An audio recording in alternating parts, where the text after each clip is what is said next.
So I want everybody to understand that it's okay to be doing the work and not be and not be completely who you want to be.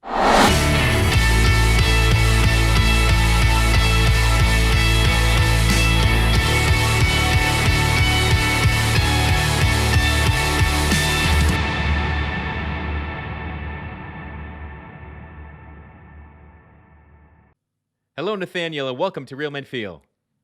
Oh man, thank you so much, Andy. I'm really glad to be here, and this is going to be an exciting time. Excited for what our conversation is going to evolve into and become, and how the audience is going to be able to get some impact from it as well. Yeah, impact, I have no doubt of. Because every time we interact, I found out that we have more and more in common. We even we have the same birthday. Same birthday, Yeah. man. I was crazy. Like I was like, wait a minute, it's Andy's birthday today. That's crazy. I don't know a lot of people. I probably have met 2 people in my life, you included, that have the same birthday as me that I've interacted with. Maybe 3. It was one guy in high school, one guy I ended up working with at a warehouse job, who he ended up, like, we just kind of in conversation joking on one another, talking about our birthday. And then I find out on LinkedIn when I get a birthday notice, I'm like, wait a minute, Andy. That's really cool. I love it. Yeah. And we also have, as we'll discover through the show, a lot more things in common. Well, some shared childhood experiences, past issues, traumas, all the spice of life, to put it in a positive spin as I can. So you call yourself a perspective coach. Yeah.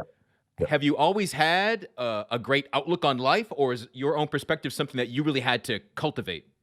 It's both. I've always thought about things differently. I think the cultivation of it happened later in life, but as a child, I always thought of the world differently. Like, I questioned things that most people would just be okay with. And a lot of even growing up in church, a lot of things didn't make sense to me. Like, how do you get 3 days and 3 nights from Friday to Sunday? Like, how does that make sense? Like, that doesn't even add up. Like, wait a minute, that's not even 2.5 days. Like, so and I'm 11 or 12. So I always had this thirst for understanding more. Like, instead of going out to play, I'd rather read a book. Like, my world was different as a child. I was always, heavily into that introversion.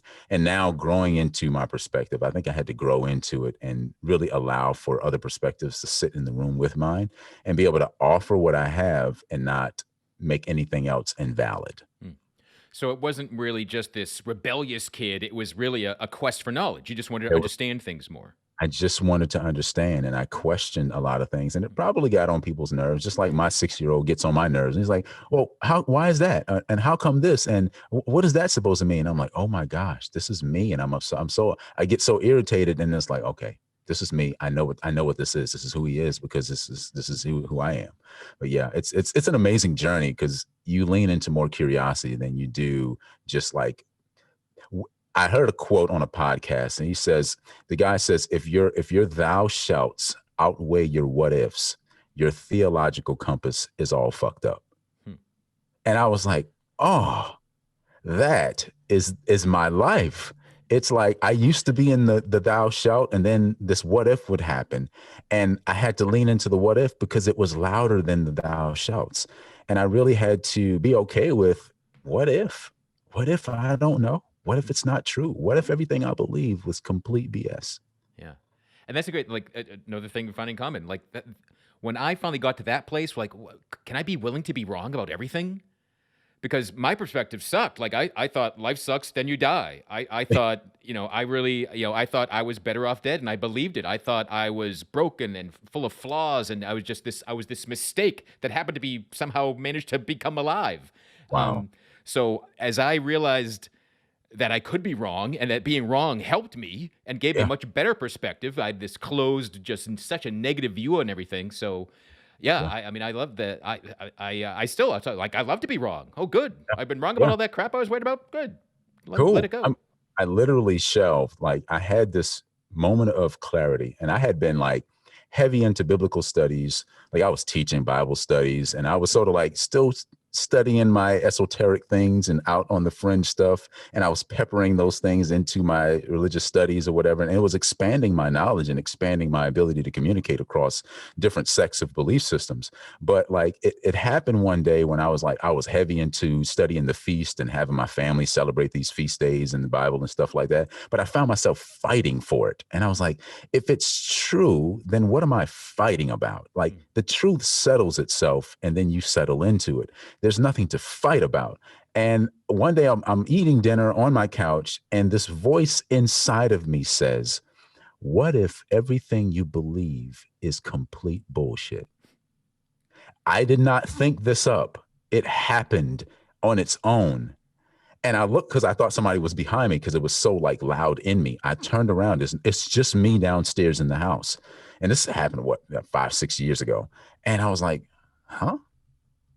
And I had to scratch my head like, what if this is all nonsense? And I leaned into it. I took everything I believed and I literally mentally, I took out a mason jar and I mentally put all of my belief systems in mason jars and locked them up. And I visualized me shelving them. I put them on shelves. And I said, okay, let's see how deep the rabbit hole goes. It was 2 o'clock in the morning one morning, and I sat on the side of my bed. I said, okay, universe, teach me how deep the rabbit hole goes. And you want to talk about an undoing of everything I thought was absolute truth without detachment to any. It unraveled my entire world. And I'm on the journey of weaving the tapestry much more fuller. It's like working out. You stress the muscle fibers in a way so that they get stretched beyond their limit, and then they reforge back together again much stronger than they were before. So like this journey is just like this stretching and then a coming together. It's this expansion and contraction as flexion and all these things happen, and then you build yourself into this being, or the universe, the creator, and you start building this being that becomes you as an expression of the cosmological understanding of how life works. And that's the journey that I'm on, and it's beautiful. Cool. So obviously your curiosity has not waned as you've grown. Absolutely not. It's actually expanded. You're right. And I love how you phrase it, that it really is all a co-creation. And It that's what is. that, like, I used to think things happen to me, but no, or at least I can make things happen. You can, Yeah. because it's happening for you and it's also happening from you. Like everything we're experiencing is an ask from us for us to become who we are to become. And like when that, like I was doing some work. I do a little bit of IT work, and I was updating a point of sale system. And at the end of this update, this quote sort of shows up on the screen, and I screenshotted this quote because it was like, huh, what in the world is this? But the quote says, and like it was at the end of the update, it says, when you get what you get by achieving your goals is not as important as who you become by achieving your goals. That's Zig Ziglar. This quote showed up on the screen. So the whole journey was about becoming. And it was like a reminder that says, you know, it's not about the doing of everything solely. It's that life is happening for and from you. And there's this cycle of some traumatic experiences and some healing experiences that are necessary for you to be who you are to become so that you can teach others the way. So like you said that they're necessary because trauma seems so common. Do you think that is it possible to grow up to have a childhood in the current day and not have trauma to some degree? Absolutely not, because nothing grows without it. It's like trauma is, I call it the plot twist. There's no real story without a plot. Right. So like most of us call trauma like it's the place where most of us stop breathing. We stop living. We get our breath taken away and we're unable to receive breath to be resuscitated to move past the point of trauma. So like no one is there to pick us up and say, hey, you don't have to stay here that long. You can move past this and I'll show you how. What happens is we have the traumatic experience. We form the story around the traumatic experience, and that becomes the world view that we start to see things as. And then we start living out the story from the trauma, not beyond it. So the entirety of our lives becomes trauma based. So our relationships become trauma based, and we call it trauma bonding, right? So we start bonding to things from the traumatic experience because we've never grown past it. And trauma is necessary to teach a lesson, because Teal Swan said something very powerful. She says, the things that came to bring you pain are necessary because you need to learn from them, and you are here to take those things and teach others how to learn from them. The wounds that you experience are for you to teach people how to move past their wounds. They're for you. They're for you. They're not against you, and there's no need to resist where resistance is unnecessary. Cool. So let's dive into your trauma, because I'm interested if you were this welcoming of it, because when we That's good. was it's for our benefit, we can learn from it, but certainly in the moment, Oh my it's not God. pleasant. Like Oh, I no. didn't see the positive in the moment. Me either. Me Yeah. either. All right. So Me. so what was your experience? What was your most life impacting trauma growing up? The most life impacting trauma happened when I was about 8 years old. I was hanging out with family members, and later that evening, as the night progressed, I ended up in a sexual encounter with a family member. And the thing about sexual abuse in that way for children is that there's not enough world experience to create a proper meaning of it. So you almost get locked into this 8 year old emotional self that's just stagnant. It doesn't grow past that because there's nothing to pull from to say, hey, no, this didn't mean. You don't have enough meaning in life to actually define it. So it was like I'm emotionally unlocked in a space where I'm not mature enough to handle. I'm not mature enough to handle a sexual encounter. An emotional exchange. Whether people want to say it's just physical for men, and no, it's emotional for both parties. You scratch that nonsense. Both people are feeling something there, and there was a feeling of value, even at 8. There was a feeling of value there that someone wanted me. And then when the deed was over with, it was like, oh, no, we can't talk about this. This is a hush hush. Don't tell anybody. And if you try to say anything to anyone, I'll just deny it ever happened. And I was like, oh, this had nothing to do with what I thought it did, because here I am. I don't understand life enough to really navigate this properly. And it felt like I had just been thrown away. Mm. And from 8 years old is when I started closing myself off to the world. I really became a recluse, and I stopped trusting people. I did not talk to many people, and I started developing really internal anger issues. Like I would start visualizing things at 8 and 9 years old, violent thoughts. And right about the teenage years is where, like, well, before about 10 or 11 years old, I was getting kicked out of class in elementary school because I had a bad temper. Mm. I mean, like that's unheard of for the most part back in the 80s, right? And coming into my teenage years, I'm quiet, but I'm a short fuse. Going into my young adult life, quiet, but a short fuse. So like this thing kept happening. And then all along, I'm having these PTSD symptoms, night terrors. And like, I'm waking up in the middle of the night screaming at the top of my lungs, like at least 5 nights out the week for 30 years, Andy. Wow. From the time I was 8 until the time I was about 37, I had night terrors at least 5 times out the week. And like, I was afraid to go to sleep. It put that much, I was afraid to rest because I was in fear of what would happen when I closed my eyes. And I knew that something had to happen probably back in 2016ish, because I had just been like, my worldview was like, it was me against the world. Even with all the things that I had been studying, it was still this internal thing. Like, I got to do me. I got to, it's just me against the world, because no one is for me but me. Mm. And that almost shut down everything for me. Everything almost got lost. Everything, my marriage, everything suffered from it. And I had to go and get help. And when I went to get help, the root of all of it was the situation that I had not dealt with. Yeah. Did you have a conscious memory of the molestation all those years? Or I did. you did? I Oh. did. I did. It was there. I never forgot it. Did you ever share with anybody until you finally? No, I had vowed that I would keep it and I would never share it again would share it with anyone. And I had vowed that I would go to my grave with it, because the last person I wanted to know about it was my mother, Hmm. because I had the feeling that she would be devastated, that something like this had happened to her son that she had not been able to protect me from.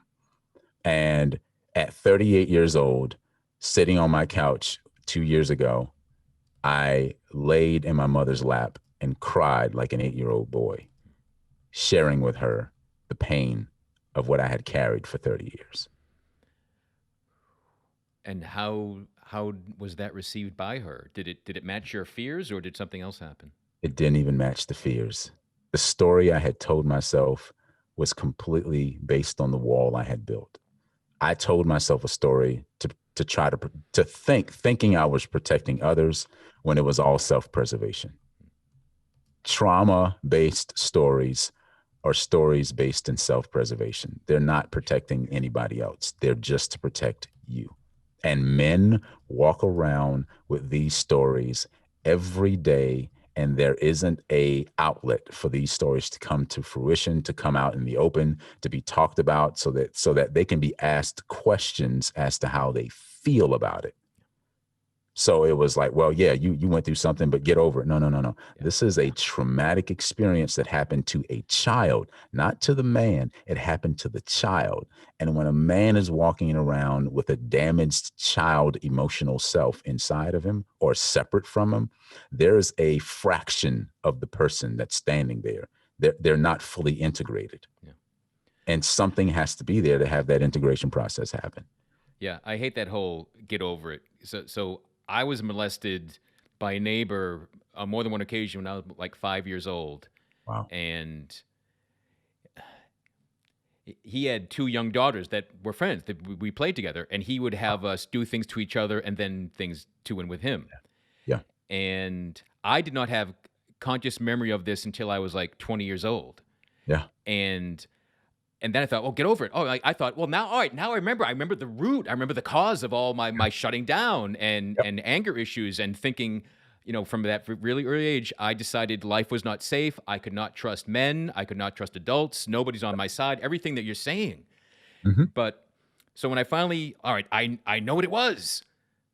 So get over it. And it didn't just happen. I really thought, aha, this memory makes sense. Now I will live normally, whatever that means. No, But yeah, I wasted a decade trying to do that macho bullshit of like, yeah, all right, I know what it is. It was just a thing, happened in the past. Wow, it has no effect on me now, right. but it Yeah. has a tremendous effect. Tremendous effect. And if the inner work doesn't happen for integration, I love the word integration because it's the root word, the Greek word integer. It means to be whole. It means to be one piece. And it's a mathematical term for whole numbers. And there, if the inner work isn't done and the process isn't started for full integration, the child, wherever that trauma happened, there's no maturity that will be brought about from there. There's no maturing of that inner child, whatever that is, that inner person, that inner being that was traumatized, that you've locked away, that you don't want anybody to know about. And it's funny because like when I was angry and lashing out and, slamming doors and punching walls and all this other stuff, my wife was like, you're acting like a child.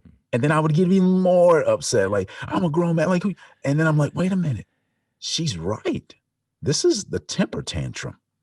And there's a child on here that has not been dealt with and hasn't been nurtured properly. So I just went on through life on my own with an emotional 8-year-old self in a grown man's body. Yeah. And it wasn't until probably the mid 2019 when things really shifted for me, integration wise. Mindset wise, I had shifted years ago. Like, okay, I know how to get my mindset right. But see, the key to all this personal development is that once you change the mindset, it prepares you to do the deep work. People think that the mindset change is the deep work. That's not the deep work. That's the introduction to what needs to happen. You have to get your mindset shifted so that you're willing to do the deep work. Once you get that shifted up, like, okay, let me get this whole brain mind thing shifted up. Let me get my hippocampus in place, and let me get all the limbic system, okay, I'm good now. Now that you've bypassed the limbic system, you can get into the deep deep-seated issues. And that's what happened. It took me years preparing my mindset and listening to personal development and going to conferences and all this other stuff. It's like, oh, okay, I get it now. And then, oh, this is what it was all for. Yeah. So I'm sitting in my recliner and I'm having this deep experience of integration. Yeah, I find it when it's just in the mind, when it's just information, we know about something. When we Absolutely. take the action, do the deep work, go deeper, do things, be things, that's when we Deep. truly Yep. know it. You It start to get into knowing, and knowing is important Mhm. because I think it's Mark Twain. He says it's not what you know, what you don't know that gets you in trouble. It's what you know for sure that isn't so. Mm. And I knew for sure for so long that things were the way they were, but they were not so. And that's the controlling narrative. It's being willing, as Jordan Peterson says, to make friends with what you don't know. Yeah. Yeah. Because there's always more. Like Of course there if is. someone I know everything there is to know, well, then really what's the point of the next day for you? Like, There's no reason to live. yeah. I mean, what Winnie the Pooh says, it says to Piglet, he says, Piglet, what day is it? And Piglet says, today. He said, oh, that's my favorite day. Like, Winnie is deep, man. He was dropping bombs Yeah. back in the day. And it's like, yeah, now is the favorite time. Now is the best time to get anything done. And that's all you actually ever have. Yeah. Then doesn't exist. Now is all you have. Yeah. So you shared that you did not share your trauma, you did not share your molestation with anyone because of concerns of how your mom would be impacted by it. I was afraid of how my family would be looked at. I Yeah. didn't want my family to be looked down on Mm. because of this thing happening. And this happens in the melanated community. The Black community is like, you don't talk about things that are connected to mental health and traumatic experiences. You don't talk about it, especially among the men. You shut up. No, that's not a So conversation. so why is that? What are we being taught that makes that so? What makes that wall?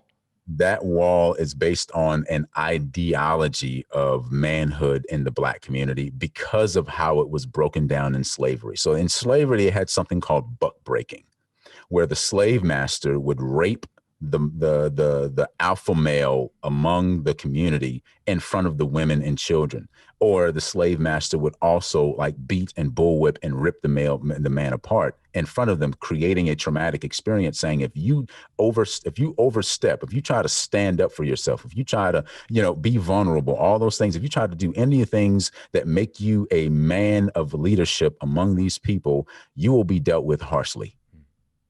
So like we had to toughen up. Like, no. The way to be a man is that you don't apologize for anything. You don't say I'm sorry. No, nothing is if it's everybody else's fault. Like it's this blame casting system that happens because, well, I'm this way because so and so, or I'm this way because so and so. It's no real responsibility. You don't get to feel. Emotions are out the door. You don't cry, especially as a young Black man. No, stop all that crying. No crying. But these are tears and these are mine and these are my emotions and I'm expressing, and this is humanity, but I don't get to be human. I have to be robotic because slavery taught me to? Absolutely not. And it's what happens. We've bought into a narrative of being a man based on a slave master's model. So you're always still enslaved to the trauma, always. And you're either a slave, a tyrant, or you can negotiate. That's the way Jordan Peterson puts it. I call it you're a victim, an overcomer, or a master. What helped you overcome?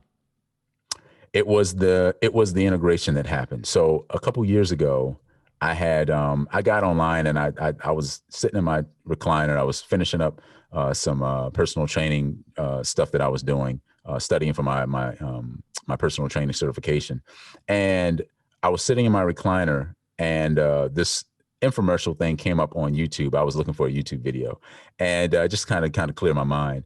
And this little infomercial thing came up, and it was like this lady talking about deep-seated I'm not enough meditation type stuff. And I was like, well, it's 30 minutes. I'll take 30 minutes and just look at it.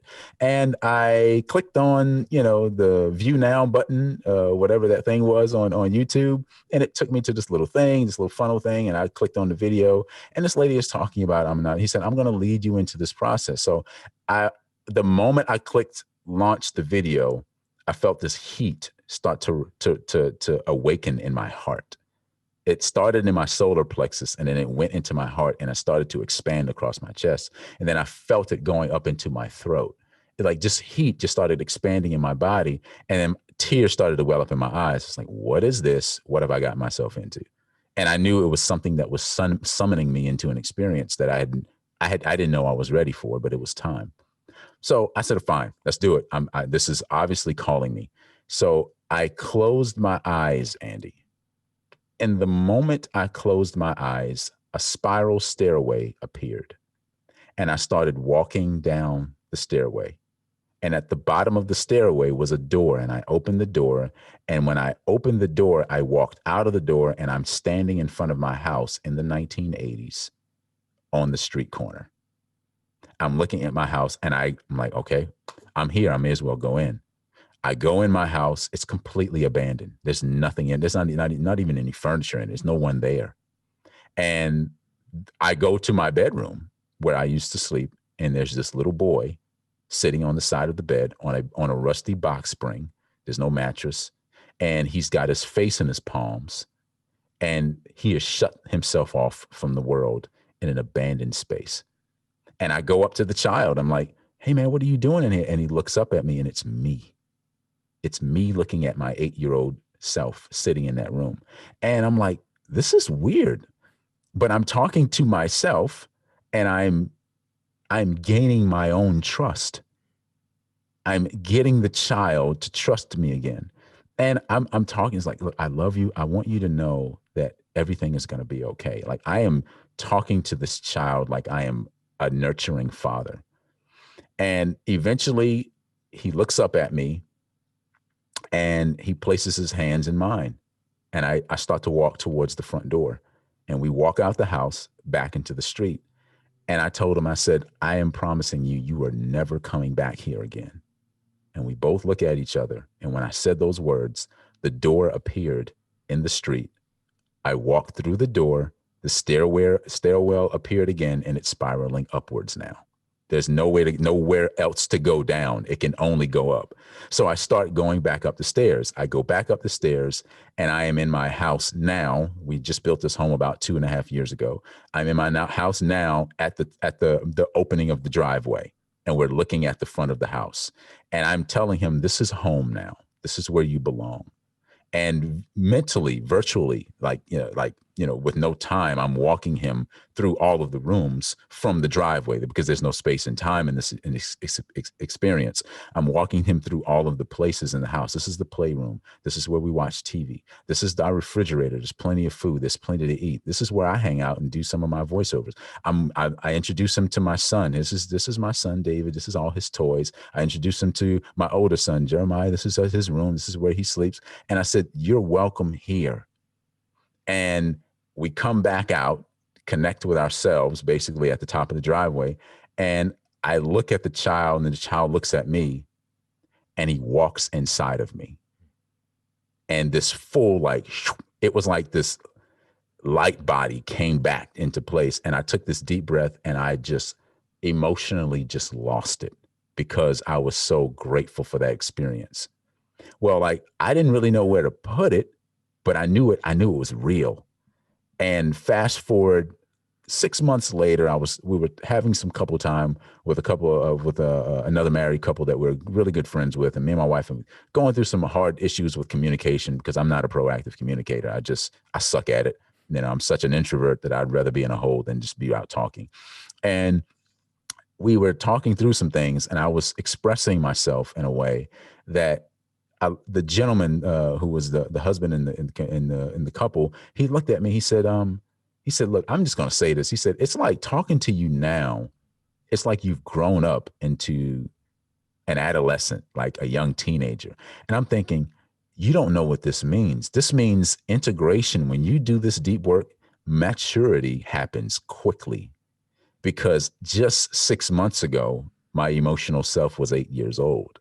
What you're telling me is I'm at the expression of a mature teenager in 6 months. That means there's been an expansion that's happened and the integration has taken root. The seed has truly taken root. So I said all that to say, like, when you do that deep work and full integration happens, rapid change and rapid transformation starts to come to play. Yeah, I've had similar experiences when I first discovered energy work. Like, what is this? How have I not heard of this? And anytime I've done any inner child work or guided clients through it, it's so powerful, potent, and real. And healing is easier. Healing wants to happen. It's Yeah, draining for us to keep being in victimhood and blame. That drains us and it tires us is. down, right? Yes, it does. Yeah. Like, you can't sustain victimhood. Yeah. It will drain you of everything. You will start to find, because victimhood puts you in a state of unforgiveness, and unforgiveness lodges itself in your joints. It's an energy that lodges itself in the joints of your body. It creates friction where movement should be fluid. It creates like stagnation. It creates inflammation. All those things in your knees and your elbows and your joints and your shoulders, all the pain, not being able to move properly, you probably have some stubbornness towards some unforgiveness. And people who hold on to things, who like being the victim for a long time, it's more trauma bonding. You've become so adept at talking out of trauma that you don't know you're in it, and it's become a part of you, and you won't leave it because you have become dependent on it. It's like a nipple. You haven't weaned yourself off the nipple of trauma, and you'd rather taste that milk than freedom. Yeah, it's the cliche of misery loves company. Like our Yeah, buddy. negativity wants other negativity, or Eckhart Tolle talks about the pain body. If we were Anybody. attracted to someone's pain body Yep. because it talks Yep. to ours, and Yep. yeah, Yep. Oh, it's an easy yet horrible way to live. it is. Yeah. It is. It doesn't require any work. You Mhm. know, the easiest way for men to live is unemotional. Mm. It's without emotional expression. It's because you can settle into a narrative that's already playing out for you. Just fit in this box and you're good. Yeah. But the deep work, Yeah. And even that's the where box, like yeah, the box and wanting to fit in, all this does is prove like men are ruled by fear so much more than we would ever admit or acknowledge. yep, But yep. fear of judgment, fear of fear, fear, fear, fear. That's But it. are you Exactly. afraid? No, I'm not afraid of anything. It's just Yep. And yes, you are. we lie to Yes. ourselves so Yeah. viciously. Oh my gosh, Uh, such big liars. And that's what happens. It has made men liars yeah. emotionally, Mm. because we haven't been taught. I can't even say we're unwilling. We haven't been taught that this path is okay. Yeah. It's okay to express pain and talk about it. And so you can heal from it. So you can bring that conversation to someone else and teach them how to heal from it as well. But we can't heal anywhere if we're unwilling to do the work, and we're not taught that it's okay to do this work. Yeah. So, in case anyone hasn't figured it out thus far, it's okay to do the work. It's okay to feel, Yeah, right? exactly. I mean, It's very, perhaps somewhere it's very difficult to be a human being and get through not any feel. aspect of life without being traumatized by something. Absolutely. And You have something I have seen in talking with clients and talking with guests, it's different for African American men. I Mhm. always knew there was this strictness. It's even more emphasis to be stoic, to just shut up, Yeah. to keep up that Yep. act. And Yep. you were the first person I've talked to that put that into terms of being rooted in slavery. Yeah. So It's deep. I And really I feel appreciate that. That was mind blowing for me. Like, oh my God, it's so obvious and logical, but I never heard that spoken that way. because we don't realize how trauma sets in the DNA. Like, DNA is memory. Yeah. Like, scientists have even proven it, that they've downloaded billion. I think they downloaded a book on biology on 1 gram of DNA over 70 billion times on a gram. So, like, breaking information down into binary units, ones and zeros, you can put information into DNA and it will carry it, and it will not just hold it, it will emit that information back into the field. And what's been put there genetically, because genes get passed down, we are a conglomerate of genetic information from hundreds of thousands of years ago. We're not isolated events. We're a continuation of an infinite process of the creator becoming man and man becoming one with creator. This is a symbiotic relationship with the universe as we clear cycles of traumatic experiences out of our being. And we don't get to say no to the process. because the next generation is going to promote what we are unwilling to deal with. Yeah. That's why it's some people will look at personal growth of healing work as selfish, but no, you owe it. Like we all have the chance to stop this here and not keep passing on Absolutely. pain and trauma. Thank you. You have to come to the point, men especially, but humanity as a whole, we have to come to a place where we say the buck stops here. Like I came to that point. I said, this will not continue beyond me. This is where I stop it. Yeah. That's the moment where you have to really dig your heels in, get your strap on your big boy pants, and because it's going to take some tears. You're going to cry some rivers. You're gonna shed some old personalities. You're gonna shed some old paradigms. You're gonna have to jar everything you believed about masculinity, God, the universe. Everything is gonna have to be shelved for a season and let it ferment. Right. So let it sit there and rot if it needs to. Let it go away. Be willing to let go of everything you thought you knew for sure to gain more of you in the process. Yeah. Because what I find over and over, any sort of healing work, any sort of letting go, all this sort of things we're kind of high level talking about, Mm-hmm. I can't rid myself of my true essence. I can't rid myself of my goodness, my joy. I can only clear myself of the crap that's in the way of that. That's it. It's like the whole thing is to distill you down into the essence of you. It's the distillation process. That's what the journey is all about. Yeah. It's to distill you down to the essence of who you are so you can help someone else through that distillation process. And no matter what you think, no matter what our own judgments of our essence and our essence, we're good. Yeah. Yeah. At the core, Cryon. I don't know if you ever listened to this channeled work by this guy. I forgot his name, but Greg Braden frequents conferences with this guy who channels this entity named Cryon. And Cryon says, what if the love of God is the core of you? What if we all believe that? The love of Creator is the core of who you are. Yeah. That's you distilled. Yeah. And it's true. Like that's the force. That's magic. That's light. That's it. All these things we talk about. Yeah. Everything. That's everything. The essence of the matrix, the energy field, the force. Like you said, I mean, these guys studied most of these energy modalities and all this ancient understanding and civilizations and stuff. So they know what's going on, but they put it in entertainment form so that either we'll get it, the awakened will get it, or the ones who are asleep will miss it. But yes, you're right. It's all the same thing. It's Maya, it's prana, it's all of it. It's a part of the process, and it's all there as filtration devices to distill you down into the love of Creator. Yeah. And the love of self. Yes. Again, this is a co-creation experience. It is. You have to be a part of it. You have to be willing to be in it with the process. You are co-creating. You are with the creation of it. Yeah. I love it. You don't get to abbreviate this process. No. And talking about, ending the lineage of pain, from a really young age, I knew this stops with me. I was like, the buck stops here. But I had my distorted way. I was like, this stops now because I'll kill myself. I'm not going to pass this on. So, if anyone's feeling, just, you can heal, right? Yeah. Heal and pass on the good, not just like really Absolutely. end everything in a harsh, detrimental way. So I wanted to share that for sure. Yeah, that's good. Because I right when COVID hit is when I had my first encounter with a suicidal client. And when she called me, she was ready to end it all that day. Like her face was white.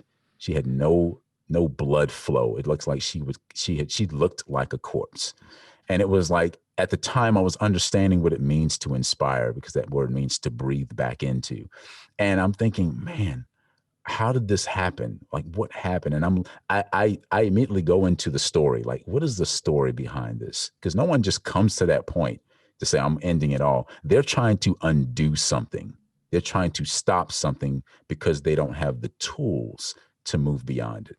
And I'm listening to her narrative, and in like an hour and a half of conversation, I'll let her talk for a spell, and then I'll interject something, and it causes the pause. And the more pauses I was able to cause, the more her face color changed. Like, it was like This is resuscitation. You're breathing oxygen back into the corpse. And the longer you keep doing that, it creates oxygen flow and blood flow. And you're doing CPR. And it takes work and it takes effort and you have to be in it. But when you do it long enough with the intention of bringing someone back to life, not to leave them at the point of resuscitation, because if you resuscitate somebody and you leave them there, the chances are they'll repeat the cycle again. But if you resuscitate them and teach them that, hey, get up from this space now that you've got your breath back and let's move beyond it. That's what I mean by inspire beyond. It's breathing life back into people and then pushing them past the limit that got them out of breath in the first place. So when I was able to encounter this woman, and over a year now that I've been kind of working with her, and she is like now working on starting a business, and she's now got a career that she's doing. I talk to her on Zoom, and I look at her, and she's got this big, beautiful smile on her face, like life is becoming more about stopping pain and more about bringing healing to others. And she has now learned that there's more to give in life than it is to receive in death. Yeah. Everything's cyclical. Everything is both. Oh, You can't just give, you can't just receive. But once you start giving, it just comes back. Like, it comes back. It becomes that cycle, man. It's yeah. the reciprocity cycle. We want things in ventricles. I like to call these the bellies of want. And we want things in ventricles. We want what we already have. We want what we have not given, and we want what we've damaged. Mm. And in these three ventricles, we have to figure out, okay, so what do I have? What haven't I given? And what have I damaged?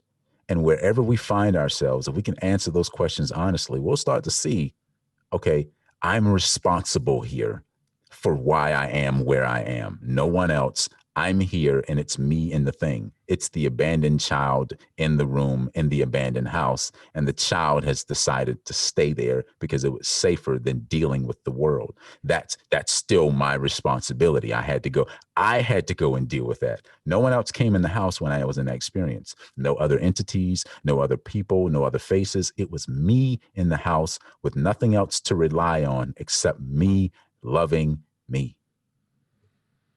And the ability to heal is in all of us, and the ability and the desire to love Yeah. ourselves is in all of us. Yes, Yeah. yes, and And it's that's and it's something that just okay. men are not told. No, when they're not.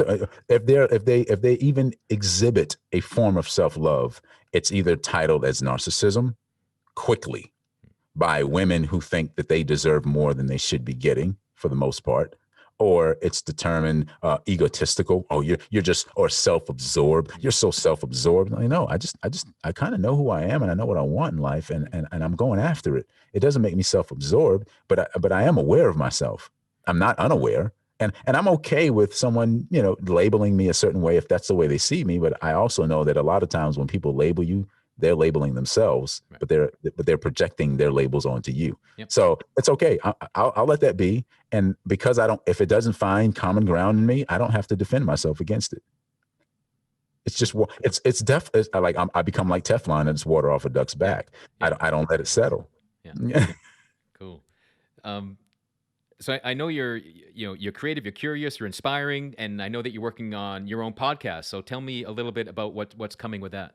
So that's coming. I'll probably dropping the first episode in about a week or so. I just finished up producing the intro, but it's called Inspire Beyond. Inspire is an acronym for initiating noble solutions that produce innovative results through engagement. So like I use that as an acronym to say, okay, so what's the noble result that I want to create? What's the noble solution I want to bring to the table? So like, cause I'm a solution based conversationalist. I'm good with hearing all the emotional stuff, especially like my wife hates this about me. Like she'll want to tell me all the stuff. I'm like, I'll say, what's the solution? Like let's get down to the nitty gritty. And then of course, I had to realize some other things about how women communicate because their power is in formulating the equation before the solution is brought. So they can take items and variables and then they create the equation. So you got to sit through the creation of the equation first before we can solve the problem. Now, I'm okay with that for the most part now. It's still a struggle because I get irritated. It's not fun. But however, I want that podcast to be about stories about people who come back from traumatic experiences, come back from setbacks, and they know that there's a life worth living beyond those spaces. And that's why it's called Inspire Beyond. I want to get you to the point of resuscitation, and then I want to teach you how not to stay there. Yeah. So I'm going into all of it. I'm going into, I don't care if it's spirituality. I want everybody on it. If you're a channeler, I don't care I don't care what star seed you represent. I want it all. I want energy healers. I want people who have stories to tell, because I want engagement. I want that language barrier to be broken down. I want that religious barrier to be broken down. I want the paradigm barriers to be broken down, so that questions that people are asking that they're afraid to ask get answered through the experiences of others on the podcast. Yep. I would say, yeah, trust experience. And until you've had your experience, like the experience of others, and wake up that curiosity so that you take Absolutely. action and like, oh, I want to, Absolutely. will my experience be Absolutely. like his? Let me find out. Absolutely. And like, I'm doing this, it's a work to do this. Like when I say I'm an introvert, like I'm an introvert. Like I would rather be upstairs in this room with my books than interacting with people. I don't get my energy from interacting with people. I get my buildup of energy with myself. That's what introverting means. It just basically means I empower myself on my own time when I have time to retreat. But I'm having to learn. The podcast is an initiation for me. It's an initiative. It's initiating for me to do this podcast. I'm not trying to promote myself as this like positive life coach and I'm doing all these things. I'm not Tony Robbins. I sit in a hole, and in order for me to impact people, I have to be willing to come out of it. That's the podcast is the side of me that I want to continue to develop. It's a part of the journey. Nobody's going to hear. It's not the finished work here. So I want everybody to understand that it's okay to be doing the work and not be completely who you want to be, but you see the intention behind it. It's okay to come out of that shell. First, for my men and for my ladies as well. It's okay to come out of that shell if you're an introvert. It's okay to go in the shell if you're an extrovert. It's okay to do the things that you normally would not do, because you want to form new habits. So when stress comes, you won't settle back into old habits that create old cycles, that create old behavior patterns, that create old personalities, that create old personal realities. You want to create habits that are new, so that when stress comes, you rely on the new habits and the new pillars that you've erected and the new foundations that you've laid and the new relationships that you built, so that you can start settling into who you are to become. It's not about achieving the goal, about doing. The achieving of the goal is about becoming. Right on, brother. I love it. So Nathaniel, what's the best way people can learn more about you, everything that you're up to?